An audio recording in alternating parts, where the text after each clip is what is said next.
कोट्या हो, आता सगळ्यांनी इतिहासाची पुस्तकं काढा. Sir may I come in? हा ये. काबे खालीत रोज रट्टे खाल्ल्याबगैर पोट नाही भरत का तुझं? आज आपण अफजल खानाचा वध हा धडा शिकणार आहोत. शिवाजी महाराजांनी अशी वाघनखं पोटात घालून त्या अफजल खानाचा वध केला. अफजल खान.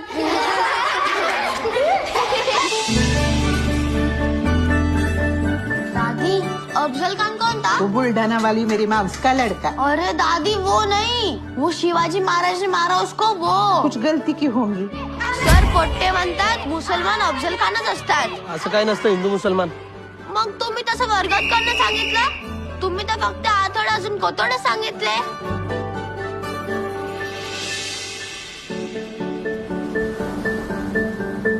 अब्बू मला फटाके लय आवडतात, पण पिल्ल्याच्या घरावानी आपल्या घरावर दिवे का लावत असते? तो हमारा मजहब अलग रहता है इसलिए. अब्बू दादी क्यों नहीं आती नमाज को? इजाजत नहीं उसको इधर आने की. शिवाजी महाराज के जमाने में भी दादी को आने नहीं देते थे. अभी इधर मस्जिद में शिवाजी महाराज काय को लाया तू चल.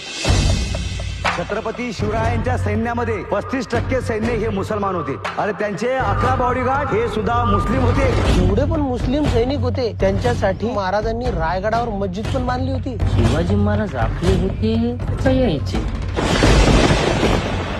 अब्बू इंसानियत क्या होता है?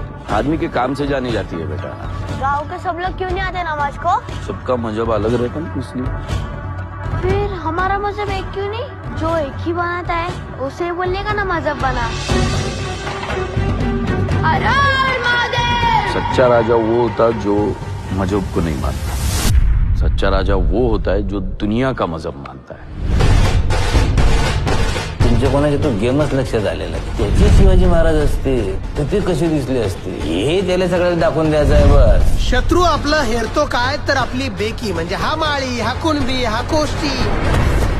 पण आता शत्रूला उत्तर द्यायचं आपल्या एकीने. एकी म्हणजे स्वराज्य हाच आपला धर्म आणि स्वराज्य हीच आपली जात.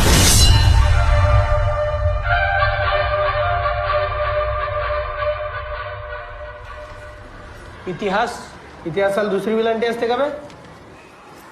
सर इलांटी चुकली तर इतिहासही बदलते काय?